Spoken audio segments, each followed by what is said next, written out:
that they'll just quiet down. Maybe.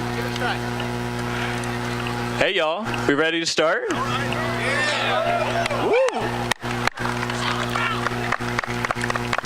Alrighty, can everyone hear me well? Yes, no, in the back? Awesome. Well, hello and welcome to our 6th annual Out of the Darkness Walk. Yeah.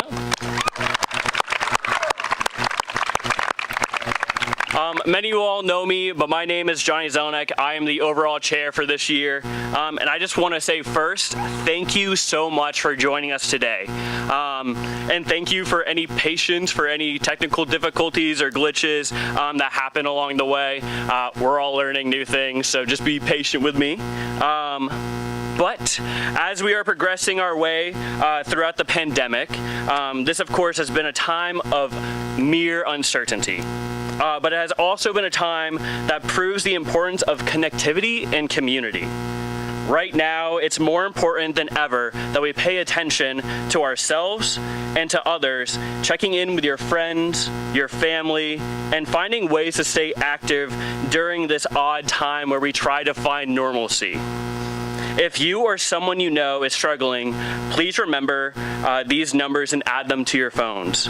The Suicide Prevention Lifeline is 1-800-273-8255, and 741-741 is a number for the crisis text line. You can talk, or you can text the word TALK to them at any point, and they will help you. These numbers again are 1-800-273-TALK, or text the word TALK to 741-741. Actually, really awesome news. Later this year, in July, the new crisis hotline will be 988, something that we have been advocating for a very, very long time. So just like 911, we can just dial 988 for a mental health crisis or challenge, and they will be able to assist you. But, yeah.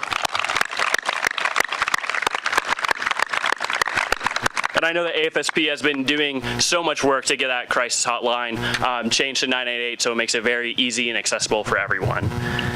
By joining here today, you are sending the message that our cause of suicide prevention will never be canceled, because it can't be. We cannot let another day go by without showing that mental health is as real as physical health. You are showing others that suicide, which is currently the 9th leading cause of death within the United States, can no longer be ignored. Suicide is a health issue that affects all of us. You, being here today, are part of a national movement, raising our voices to prevent suicide and bring light to mental health. The Out of the Darkness Campus Walk are put on by different universities across the nation. These events help fund initiatives and exciting research that will enable us to find better ways to stop suicide, advocate for the important mental health legislation, create educational programs, and programs for suicide survivors.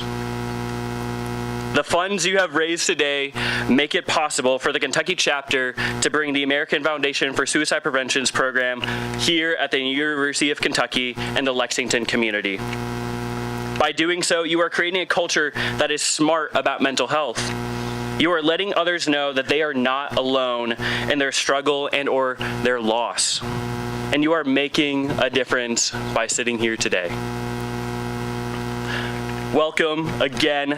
Thank you for joining us today and supporting the American Foundation for Suicide Prevention and our Out of the Darkness Campus Walk.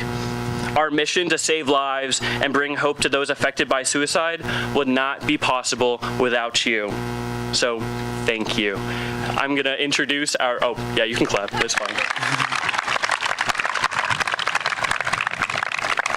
So today we have a variety of speakers, first being James Russell. He was a, yeah, you can give it up for him, Beach. James Russell was one of my dear friends and great mentors, but he also was an amazing walk chair last year. So without further ado, welcome up James Russell.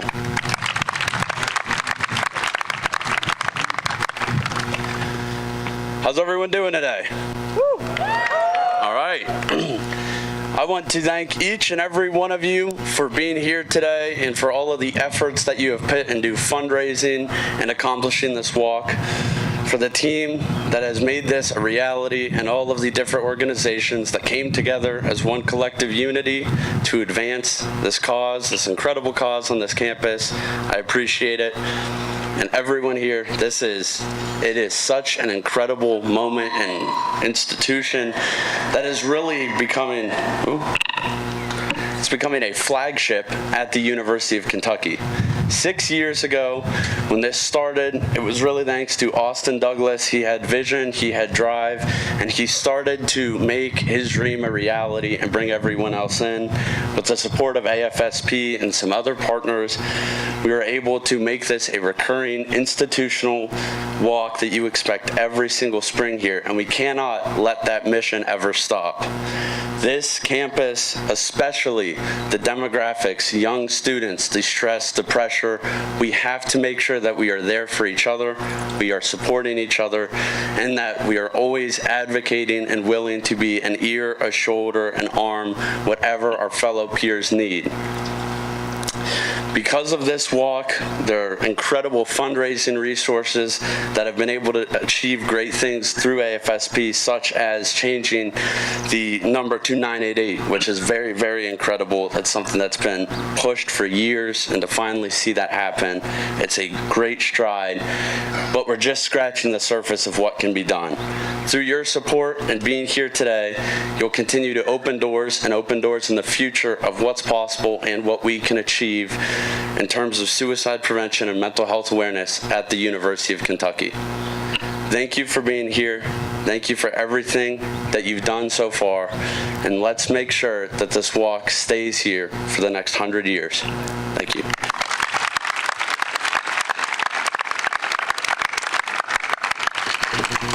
Next up, we have Andrew Depew. He is the Assistant Director of Education at Phi Gamma Delta's International Headquarters. So welcome him up.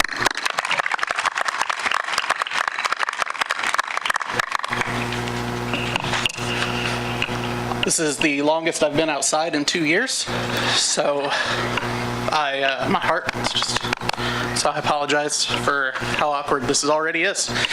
I think it's wonderful for brothers and sisters and friends to get together. I'm not totally sure what to say, so I'm just going to say it briefly and concisely.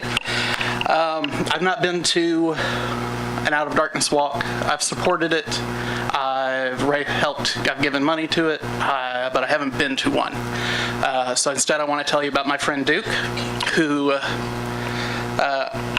every year is at the forefront raising money, trying to get for Out of Darkness. And he was supposed to be here to speak last year, but he couldn't find the place, and you best believe I thought of that every step trying on my way here from the car. But Duke lost his best friend to suicide in 2013, and since then he made it his mission to see that folks in pain know that there are systems of love and support, and one of the best forms of honoring those people is this Out of Darkness walk. So I'm here to, and we're all here as a community to help provide love and support, to be a bonfire for everybody so that they can see. And it's my hope that as we go out of here, we can be lights to those in our own personal orbits for anybody who needs help. So that's all I had to say.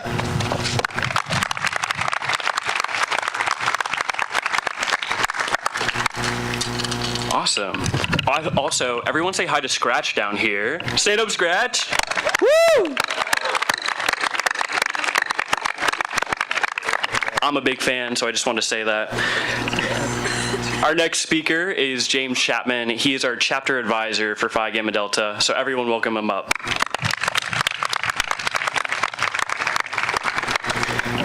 It's hard to come after an introduction of scratch. Sorry. Thank you all so much for being here this afternoon, and good afternoon to everyone. As Johnny said, I've been the chapter advisor for the UK chapter of Phi Gamma Delta since 2016. And when I started in this role, the UK campus did not have an Out of the Darkness campus walk, at least as far as I'm aware. And a group of dedicated Fiji brothers who all had a personal connection to the cause in one way or another, they decided to change that. They spearheaded an effort within our chapter and within the campus community to create this campus walk and to make the walk our chapter's primary spring philanthropy event. The first walk was held a little over 5 years ago in March of 2017. So by my count, this would be the 6th annual walk. I remember that day in March quite well. It was out at the Coldstream Research Park, and it was unseasonably cold, and I think it was hailing or possibly ice snowing that day, so it was fairly miserable, but there was an outstanding turnout despite the weather conditions, and that has only grown over the course of the years, as you all can see. I mean, this crowd is amazing. You're a sea of people out in front of me right now. So I want to thank each and every one of you for continuing that tradition over the past 6 years. It's grown year by year, both in terms of campus involvement and in terms of fundraising. And at least as far as I'm aware, it's one of the few Greek-led events on campus that has a natural affinity for broader elements of the campus community. It really is an all UK activity as opposed to something confined to the Greek community. I think it's really special in that way. The Walk's obviously a partnership among many fantastic organizations, most obviously the American Foundation for Suicide Prevention. And I know there are several representatives here today, so I want to thank you all for the work that you do on this cause. And it's my understanding that the organizers of the event represent 3 of the 4 Greek councils on campus, which is a really fantastic show of Greek unity in this event. So to wrap up, I'm incredibly proud as Phi Gamma Delta's advisor to see the event grow from the beginnings in 2017 to what it is today, and for the tens of thousands of dollars that have been raised over the course of the past 6 years. This is one of the more important causes I can think of: suicide prevention, mental health awareness. These topics have touched on my life personally, and I'm sure, at least in some small way, every single one of you here. And I think we can all recognize that and recognize what an important event this is. And I'll end by saying the events like this are very special to me because so often what society sees about Greek communities on campus are the negative aspects. And events like this just truly showcase what incredible work you all do, both on campus and in the larger Lexington community. So I will end there, and thank you all again for each of your dedication and work today. Thank you.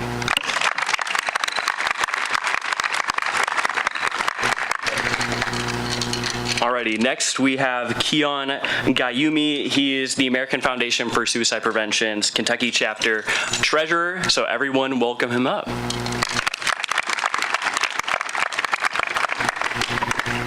I have to take off my reading glasses. Thank you everyone for coming out today to help us continue our mission of bringing hope to those affected by suicide. And a special thanks to all of those involved in dedicating their time to putting together this year's walk. Whether you are here for the loss of a loved one, a personal struggle, or supporting someone else in their mental health, know that you are not alone, and this walk is proof of that. Together, we are creating a culture that is addressing mental health, Everyone here is part of what has consistently been one of the biggest Out of the Darkness campus walks in the country, and therefore one of the biggest messages of hope in the country. It is important to have a bigger conversation about mental health and suicide prevention, and today the voice of hope is heard more now than ever. Today is another big step in improving mental health care, expanding suicide prevention. The funds raised here today and over the last several months benefit the American Foundation for Suicide Prevention. These benefits include prevention education, programs for those who have lost loved ones, and advocacy on a local, state, and even a national level. These benefits include a step towards hope, a step out of the darkness. Thank you.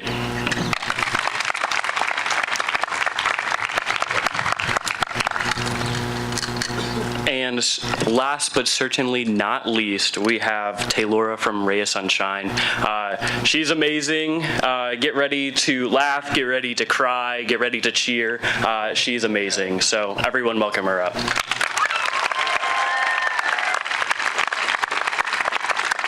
Thank you. I hope I can live up to his introduction. I am Taylora, and I am the president and founder of Ray of Sunshine.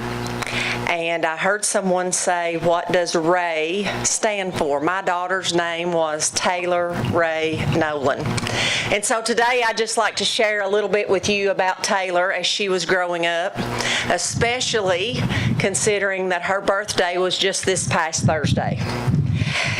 She was born April the 28th, 1999, so probably close to some of your ages, or maybe an older brother or sister.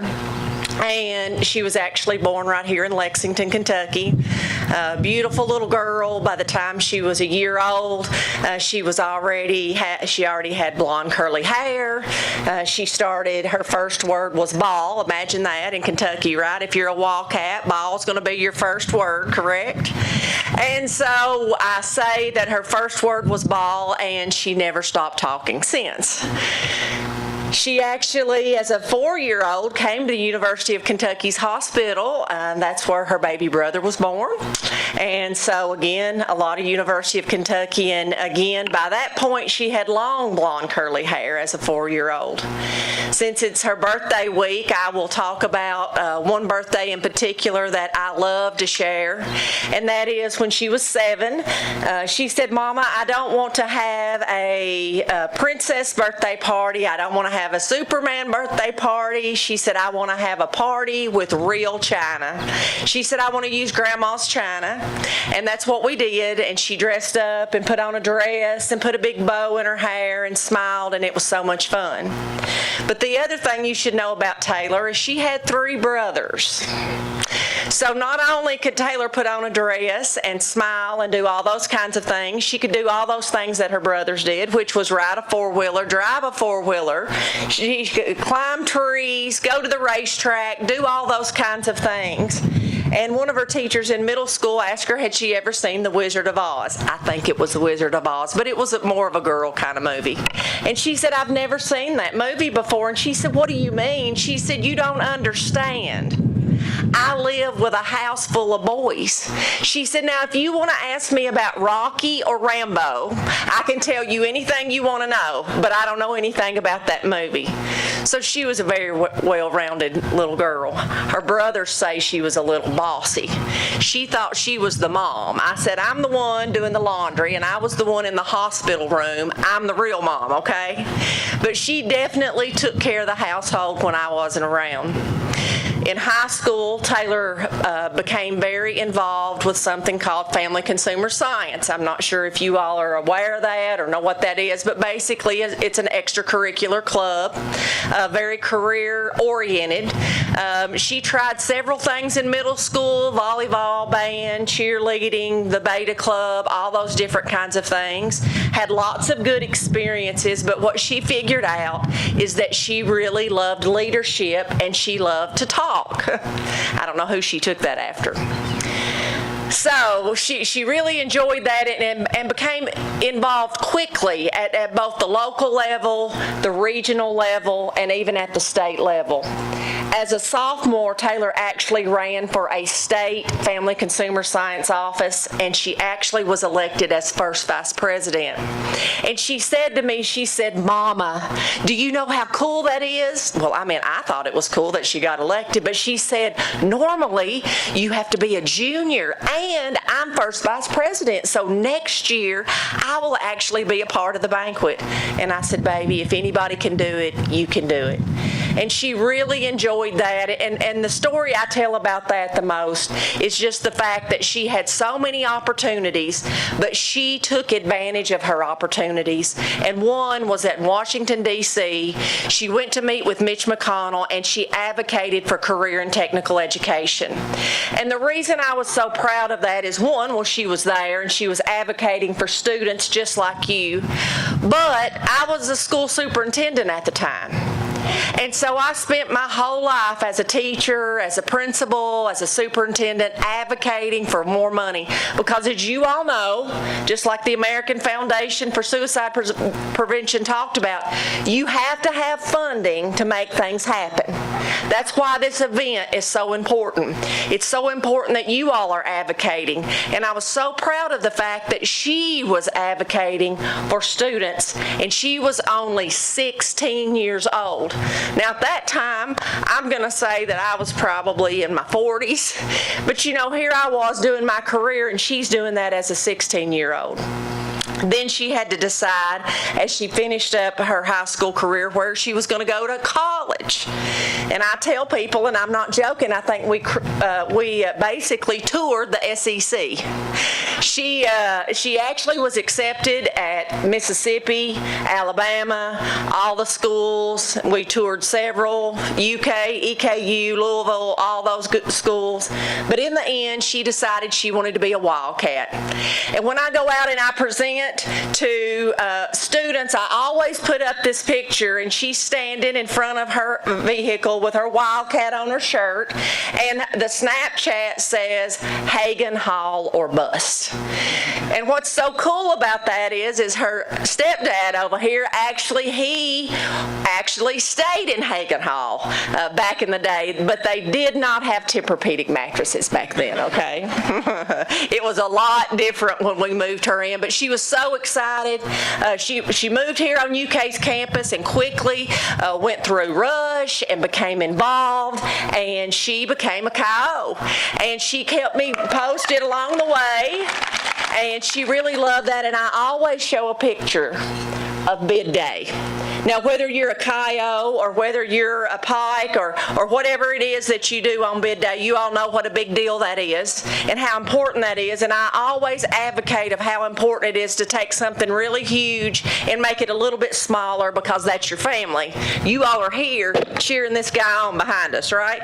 I mean, that's a big deal. She loved that. And then KO actually encouraged her to be a part of student government.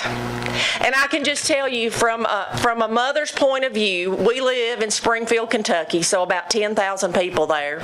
She was actually elected as a senator for student government, and I was so proud.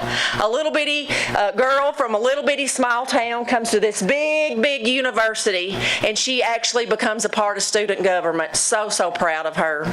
Her major was integrated strategic communications.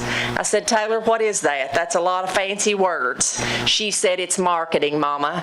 And when people would ask her what her major was, typically that's what she would say. And I would say, "Cece, why do you say that?" She said, "Mom, that's just a bunch of fancy words. It's really just marketing." And you know, she wanted to make people comfortable. She called me one day and she said, "Mama, guess what?" I said, "What, baby?" She said, "I have an opportunity to work at iHeartRadio." And I'm like, "Oh, that's amazing, right? You're a communications major? How'd you pull that off?" One of my sorority sisters works there. They need somebody, and those connections really do make a big difference, and we were so excited. Now, what I don't understand about this iHeartRadio gig, she goes to all these concerts, golf scrambles, and does all this. She never invited me to go to a concert, right? I said, honey, I'll step back. They won't even know who I am. I'll just pretend like I'm one of the people. But she really enjoyed it, got to see lots of acts, lots of opportunities. The last concert she worked was Snoop Dogg. Now, when I tell middle school kids that, they really get hyped up, right? Probably that I know who Snoop Dogg is. I don't even know if it's as much about my daughter. But Brittany, her supervisor, actually said, we tried to get Taylor on stage with Snoop Dogg. And she said if there's anybody that could have got on stage with Snoop Dogg and made that work, it would have been Taylor. But for some reason, you had to have security clearance. Now, I'm not really sure why. A blonde-headed, little petite little girl that may have weighed 125 pounds needed security clearance, but I guess everybody has the rules, right? Taylor was a student, obviously, here for a year and a half, and she came home that Christmas of her sophomore year, and she did all the things you all do on Christmas break, right? Well, one, you sleep a lot, right? Eat a lot, and hope your mom cooks often. Participates in all the kinds of Christmas things that you do. Got her hair done, got some new clothes, got all ready. The weekend before she left, she comes bouncing down the stairs, and she said, Mama, I've got something for you. And I said, what is that, babe? She said, 2 things that you love the most, music and Colorado. She had taken a 45 record album, and she had actually painted a scene from Colorado. That was the last place that our family went on vacation. And yes, I do love Colorado, and yes, I do love music. And she just did that just to do that. She just walked down the steps and handed me that record. She had added digital media and design to her major. And she had called me again, guess what, Mama? What, baby? I've added digital media and design. What is that? She said, it's art, Mama. It's just art. So I'm very fortunate. My family and I have some beautiful paintings, and I'm very, very fortunate with that. Taylor packs up on Sunday, and we get her all packed up. We put all of her clothes in her bag. We even buy things for art supplies to put her art supplies in. She has her calendar. She has all of her assignments written down that's in her syllabus. She has all of her exams written down on her calendar. Her finals, she knows exactly when everything's going to happen. She was so ready. She was so organized. She left on that Monday, and she called me, and I was at work, and I said, hey, baby, you're not talking, and, are you being careful? Yes, Mom, I'm using my radio, Bluetooth. I said, okay. She said, I'm on my way. Just wanted to tell you I'm on my way. I love you. And I said, be careful, babe. Mom will talk to you. She heads up to the K.O. house. She's actually living in the K.O. house. And one of her roommates is actually here with us today, Meg, and who is a constant friend of our family. And so she drives up to Lexington, goes to the K.O. house, gets situated. The next day she calls me and she says, Mama, guess what? What, baby? She said, I got a promotion. She said, I got a promotion at iHeartRadio and I have my own office. And I said, that is so amazing. I was 30 years old before I had my own office and had multiple pieces of paper. Congratulations, baby. About 6 o'clock that night, Taylor sent me a message through text, and she said, I love you. And I sent her a text message back, and I said, I love you too, baby. That evening in small rural America, or Kentucky especially, my son, who was a freshman, my youngest son at the time, we headed out to a basketball game, because that's what you do in Kentucky, right? You go to high school basketball games. So we went to the basketball game, my husband, Clay, and myself. About 9 o'clock that night, we get back home, and I text Taylor again. I was like, hey, baby, classes start tomorrow. Good luck. Hope everything's going okay. I've not heard from you. Mama loves you. You all, your parents keep up with you, but we try to give you some freedoms and different things like that. We live in a subdivision in Springfield, and our driveway's a pretty good ways, probably about 1/4 of a mile off the road. And we go to bed that night and we lay down, and I hear somebody knock on the door. We're asleep, and I tell my husband, honey, there's somebody at the door. No, there's not. He's probably thinking it's cold outside. I don't want to go get up and open the door. And it would not have been, it wasn't normal. That wasn't normal at our house. And I said, no, honey, I think somebody's at the door. Will you please just go check? So he gets up and he goes to check. And I remember him coming back, and he stood at the foot of my bed, and I said, is everything okay?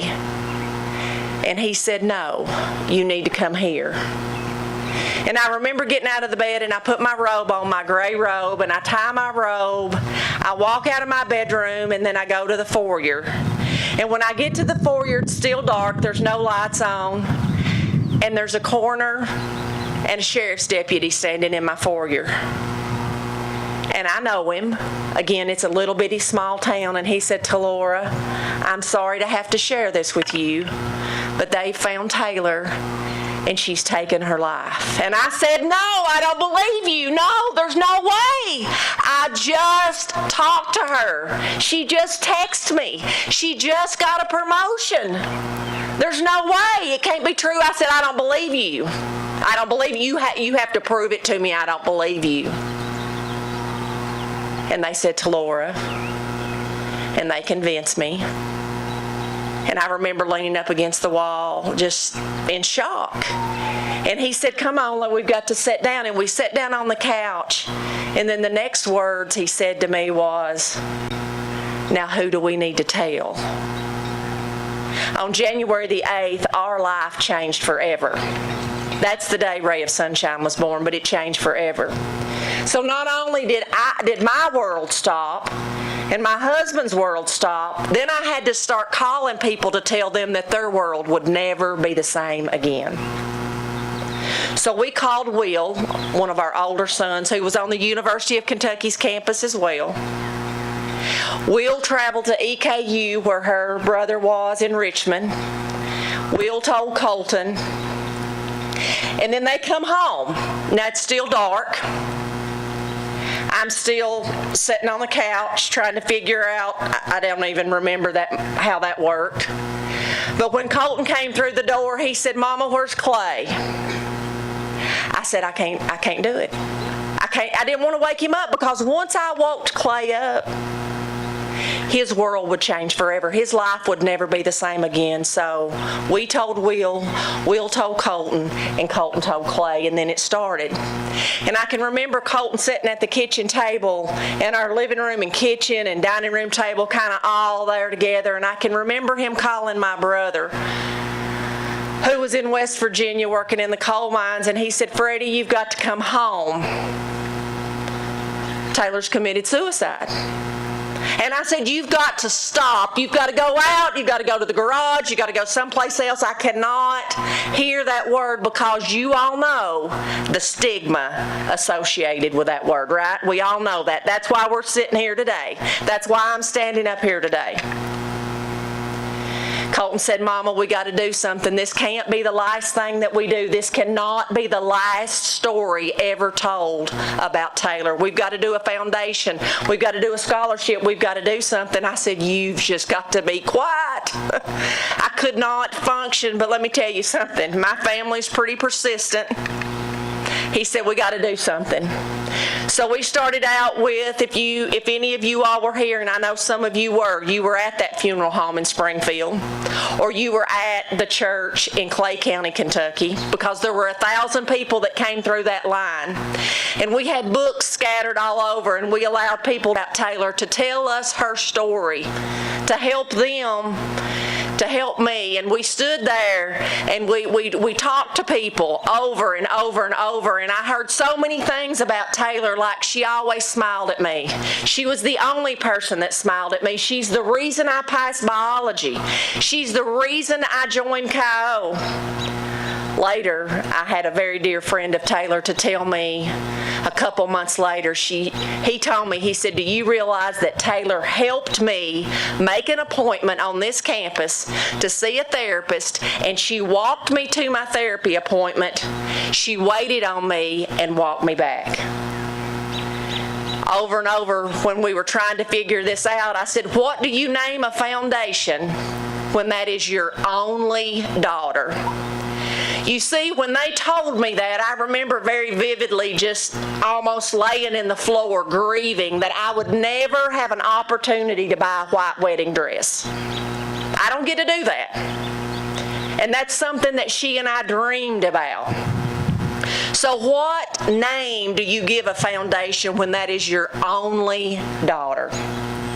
As I read through these pages, as I remembered what people told me about Taylor, her last name was Ray, her middle name was Ray of Sunshine. We wanted something happy.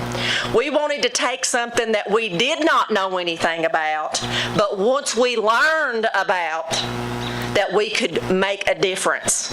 You see, I didn't have an opportunity to say, hey, Taylor, your life matters.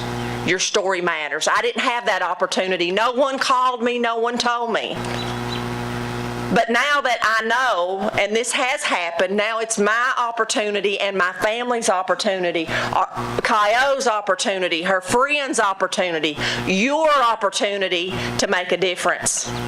Ray of Sunshine and the little curls are for her long blonde curly hair. When you wear these t-shirts, someone's going to ask you what that means. That gives you an opportunity to tell her story, or it could be your story. Within 2 months, we had a nonprofit 501c3 created. Within 2 months, we were on this campus March the 1st at Kaio House, and I spoke to 300 young ladies. And was that hard? Absolutely. Were there a lot of people crying? Absolutely. But we knew we had to do something. And I'm going to tell you, when I first started talking, I did not want to say the word suicide. And I still don't like to, just because I've been raised my whole life to have such a negative connotation about it, right? But here's the deal. My family and I know that if I don't say that word, there's going to be another mother, there's going to be another father, there's going to be another brother, a sister, or a friend that could be standing up here, or they could be you and they could have a bead around their neck, right? So that's what we do. And I also wanted this to be something that we could flip around, right? Because we got to figure out how to make this something that people can see that this is positive, right? That our mental health is important. So we use an acronym of SMILE, S-M-I-L-E, and that's what I talk about. And basically what I'm saying is the sun gives us energy, and Taylor was a little ball of energy. The sun gives us light, and she was a light. She was a leader, and just in 19 years, I believe she's created a legacy and continues to do that. The eye, the sun illuminates the earth, and it's like my youngest son said, Mama, didn't Taylor illuminate the room? Now, when he told me that as a 14-year-old football player, I was just pumped that he knew what the word illuminate meant, okay? And that he had learned a little bit more than the difference between offense or defense or what route they were going to run, right? Well, routes or wide receivers, sorry. But anyway, you know, block and all that good stuff. S-M-I-L-E, make things happen. The sun makes things grow.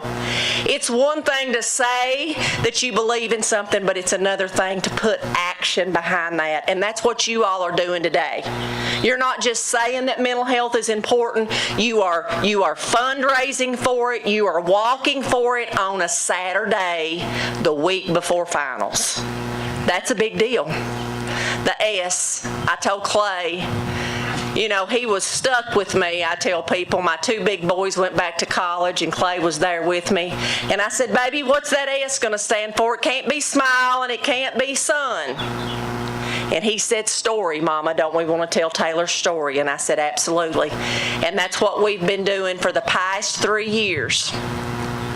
But I'm telling you, the reason I stand up here and I tell Taylor's story is not because I want you to be sad about what happened to our family. I'm telling you this story to tell you that your story is important.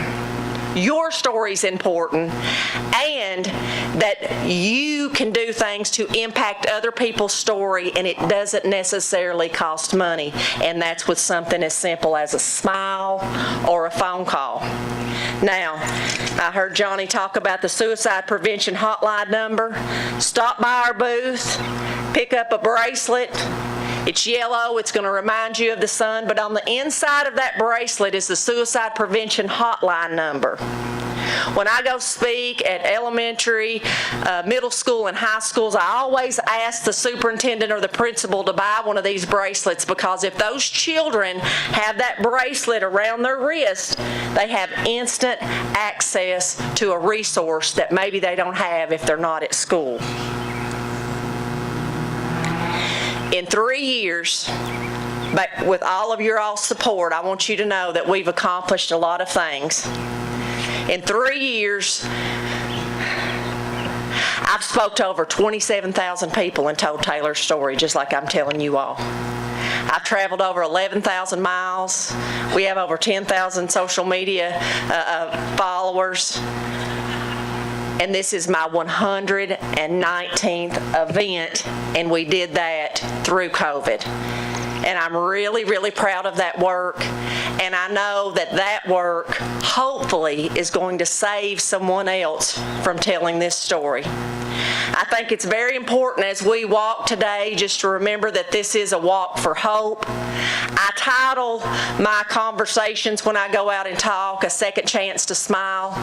And what I want to tell you is what I told my family. If there is something going on and you are going through a traumatic experience, remember that you do have a second chance to smile. Your story may not be as dramatic as my story, but the one thing I told my family is we have the rest of our lives. We will always grieve for Taylor, but we are allowed to smile. We are allowed to be happy. And there are things that we can do to impact other people's story. I also want to tell you that when you or if you encounter someone who does not believe that mental health is real, I want you to tell them this story. How many people in here have ever had a sports injury? Or you know someone who has. If you had a sports injury, what did you do? You went to the doctor, right? Got diagnosed, you took medicine maybe, and you went to physical therapy. And if you didn't do all those things, there would be no way that you would be able to come back and hit that baseball or do march in the band or whatever it is. How's that any different? How is our brain health any different than our elbows or our shoulders or our ankles or our heart? If we didn't do those kinds of things, we couldn't get back out there on the field. Well, guess what? If our brain hurts, we can't get back out on the field either. And so just changing those words make a really big difference. And I truly believe that you all are the generation that will make a difference in this world so that mental health will be considered as valuable as our physical health. Like I said, I grieved for quite some time over not buying that white wedding dress. But this is what I've learned. My daughter's life is bigger than a white wedding dress. And we can keep telling her story. We can keep doing events like this. And what we're going to learn is that everyone has a legacy, and hers is much bigger than a white wedding dress. Thank you all so much for your support. We are a 501c3. For those of you that have already bought merchandise, thank you. All of our proceeds go to our nonprofit, and I want you to know that we genuinely support this work. In the past 3 years, we will have given away $30,000 to future mental health professionals. That's what we're using our money for.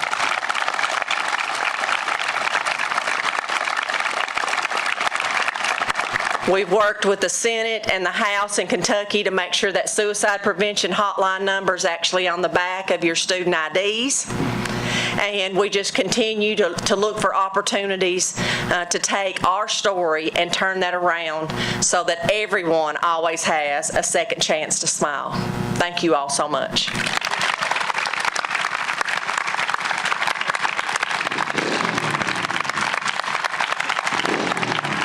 Everyone give a round of applause for all of our speakers.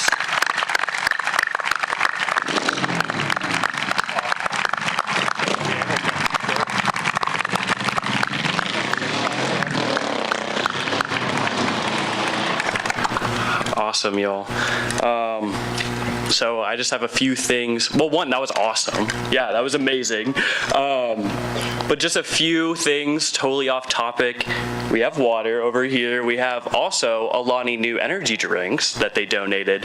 And so while we're about to go line up for the walk, be sure to take a water bottle if you want it, or an energy drink. Either or is good. My favorite one is like the Berry Blast of the energy drink. But yes, I just want to say thank you so much to all the chapters that compass this walk. Chi Omega, if you can round of applause for y'all. Theta Chi. Delta Gamma. Kappa Beta Gamma.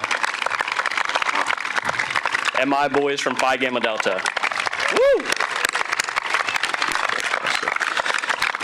Also, I just want to say a very special thanks to Theta Chi for being our top fundraising organization this year. They raised so much money, so just give it up for them.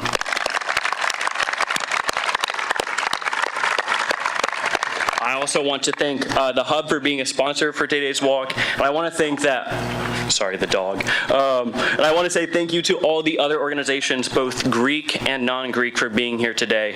It's because of people like you that we get to change people's lives. I'll go kind of off script right here. I just want to say, if you look down at your beads, there's many, and they mean a lot of different things. One being the green one.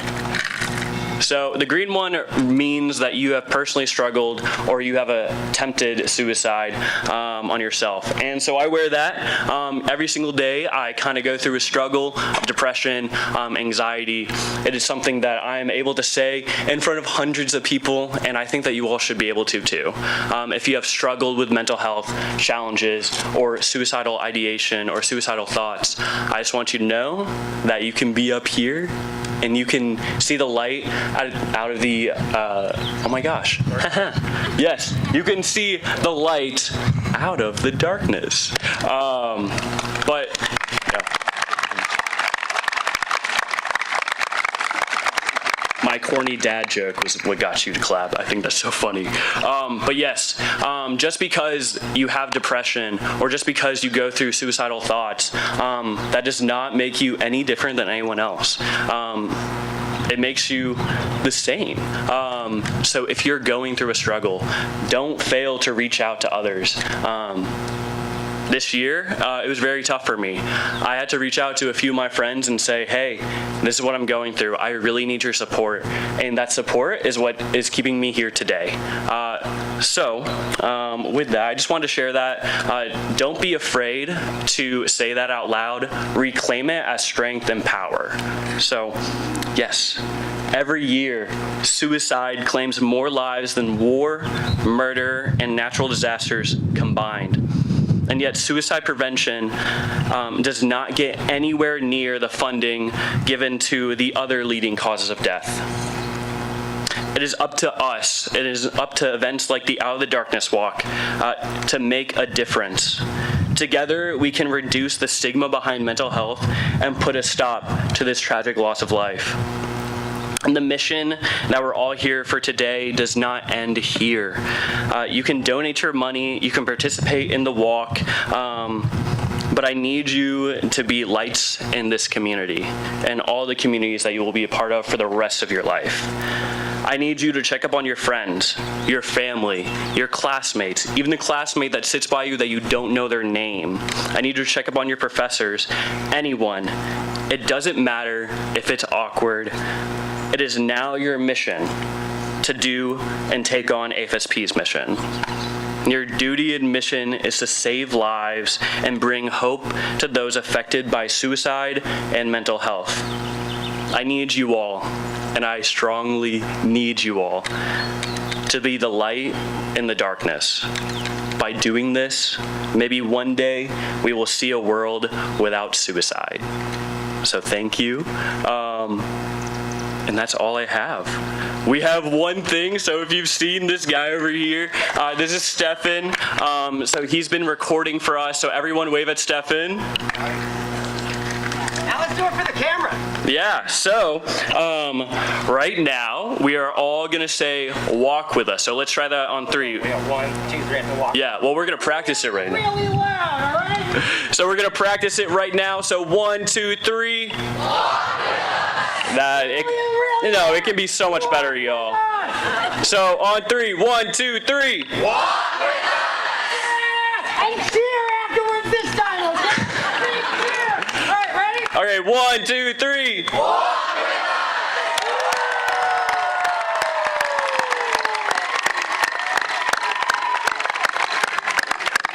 One last thing before I give it up to Sully to talk about the logistics of the actual walk.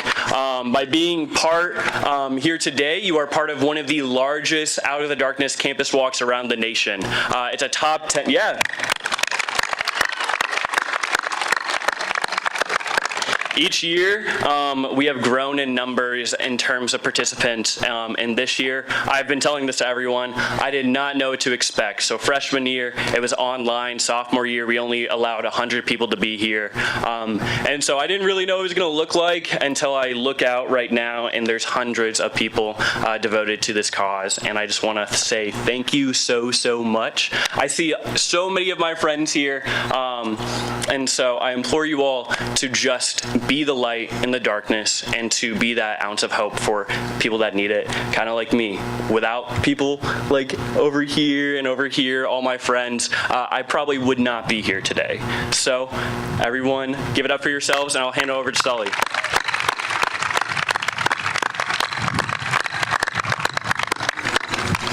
He's walking over. He's kind of slow. Everyone welcome Sully. He is our logistics chair. All right, so once again, can we get a big round of applause for all of our speeches today? Did an amazing job. All right, so next up, we're gonna be walking. We're gonna have a fun time. It's a 2-mile route, not too bad, hopefully. At any point, if you need to slow down or just stop, feel free to. But as of right now, what we're gonna do is I'm gonna be calling out certain groups of people that are gonna line up right over here. We'll start at the top of the staircase. So whenever I call your group, just head up on over there. So first, let's start off with our lovely speakers. Yeah.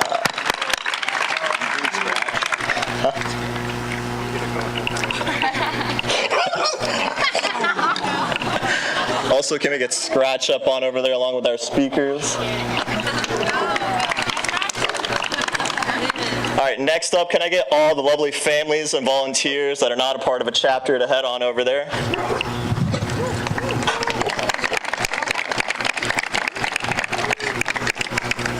All right, next, can I please have the chapter representatives and our cabinet members of our respective chapters to head up on over there? So your chapter president, everything.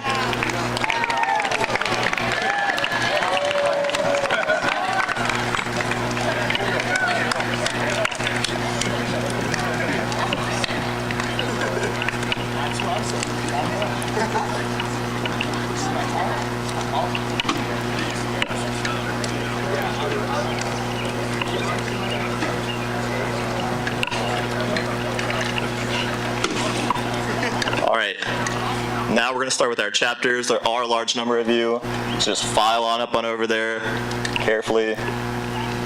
So next up, let's have our brothers in Phi Gamma Delta head up on over there. Yeah. Thanks, buddy.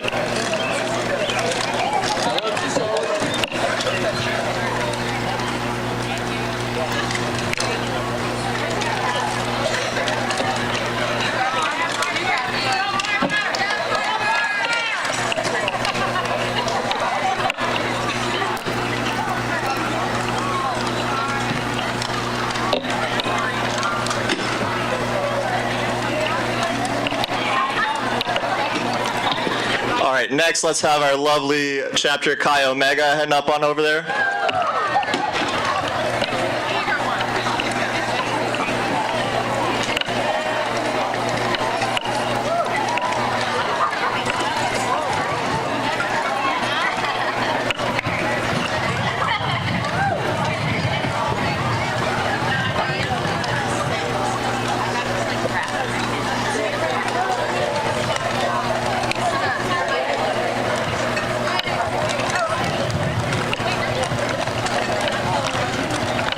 How long is the closing ceremonies after this, or is there anything for it? Probably have everybody return here. John will probably like thank everybody for coming. We're done for the day and head out.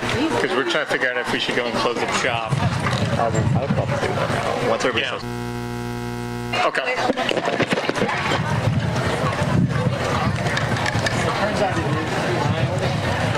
Yeah. Sorry about that earlier. I didn't know the full route. They said about 30 minutes, but in the past it has been 15 minutes because they couldn't get the route with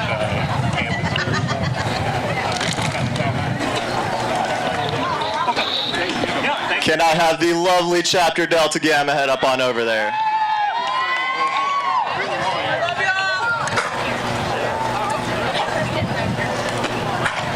Line up, lovely ladies.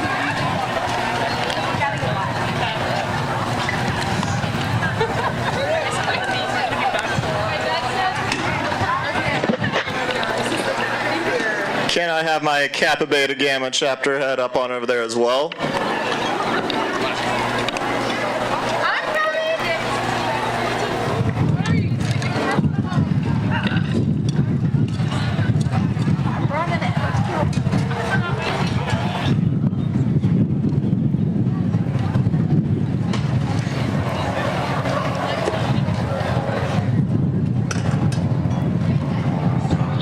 And lastly, can I get Theta Chi up on over there?